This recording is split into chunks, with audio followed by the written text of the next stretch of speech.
Hey guys, what's up? Welcome to another video. Today we're going to be talking about exactly what you need to prepare before you start studying for your step 1. And before we dive into it, if you're looking for any resources, any tips, looking for tutoring or any help, go visit thedoctorjourney.com. We have a bunch of resources. We work with the best of the best tutors that have worked and taken the test just recently. Make sure you guys do well. And email us at thedoctorjourney21@gmail.com if you have any questions. Anyways, so let's get into the video. What exactly do you need to prepare right before taking your step 1? So before you take your step 1, there's a whole process of things you need to do in order to study well and effective to ace the exam. First one's gotta be, you gotta book the date. You gotta have a time frame, the 3-month time frame that the NBME gives you when you can take the test. And it's usually, you can book it out and they give you 3 months in which you can keep changing your test dates. If you have to change it outside of those 3 months, you have to do the whole process differently, you have to pay extra money. But the point is, it they give you a 3-month time frame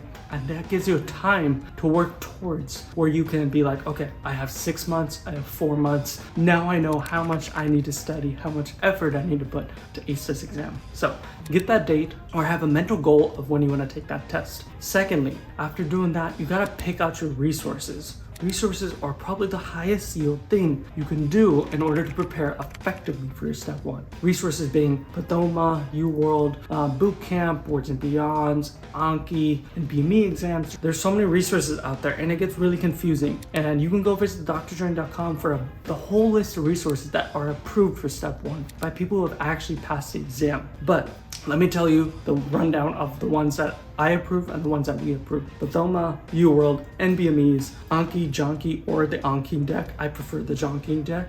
Sketchy, and those are the 5 main resources on top of the NBME exams that you need to be doing. So there you go. You got your test date, you got your resources. Now what do? Well, now you start using those resources. You go through the content, and then once you feel a little bit comfortable, like 25% in, start doing questions in order of groups. Let's say you want to do cardio, do all cardio questions one day, next day do poem. The reason I say don't do random at the beginning is because you're going to be too scrambled up, you don't know the material well enough, and random is just not going to help. I've done it myself. Random really doesn't help at the beginning. It's really good towards the middle and the end of your study. So at the beginning, do it by sections, okay? Do cardio, do poem, renal, study it that way. And then once you get more comfortable, closer to like halfway, probably like 30%, 35, 40% in your study, take some practice tests. Start taking practice tests routinely. Every week or every 2 weeks, every 3 weeks, start taking a practice test. This will keep you assessed where you stand, how far you need to study, where your goals at. Now, another thing is, which I didn't mention earlier, you can take a practice test before you start any of this to kind of assess where you stand and how much you need to study, which is a smart strategy, but I know some people want to save the practice test for actual grind. So when you're about 35, 40% into your study phase, start taking them religiously. I used to take them every week. I took a bunch of practice tests. I took all the NBMEs and a couple of the UWorld.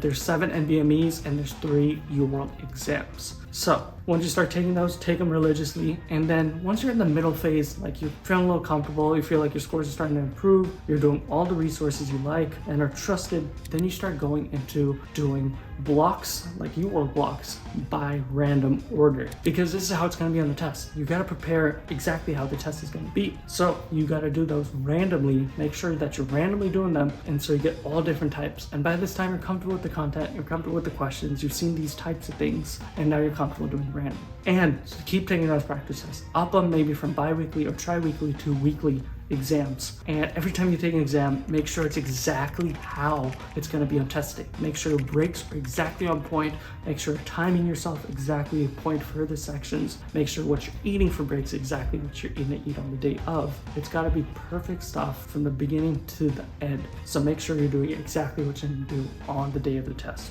And lastly, after doing these practice exams and doing these questions, you've covered all the content, you want to start refining your weaknesses. So once you're kind of done with the content and kind of just doing questions and Anki, you want to hammer in your weak points. So topics you're not comfortable with, you want to go in, learn those topics, either on YouTube, you can go to Dirty Medicine. There's a bunch of different ways to learn weak points. You can email us again if you have any questions, or leave a comment below. But you want to go learn those weak points and you want to make sure you hammer them in so you know everything about them, so that when you're asked any question on that, on a test, on a question bank, whatever, that you know the answer. And once you hammer those in daily, find a new weak point and hammer it in, learn more and more and more, you're going to be really, really set. And then Once you're leading up to those final days, refine everything, review your corrections that you're doing off your question banks, and do all your content. Just review it all over again. End with free 120 as your last practice exam. That's the most realistic to your test day, and it's going to be the most accurate as well in a lot of people's experience. Mine as well. So if you do well on free 120, you're chilling. You won't need to worry.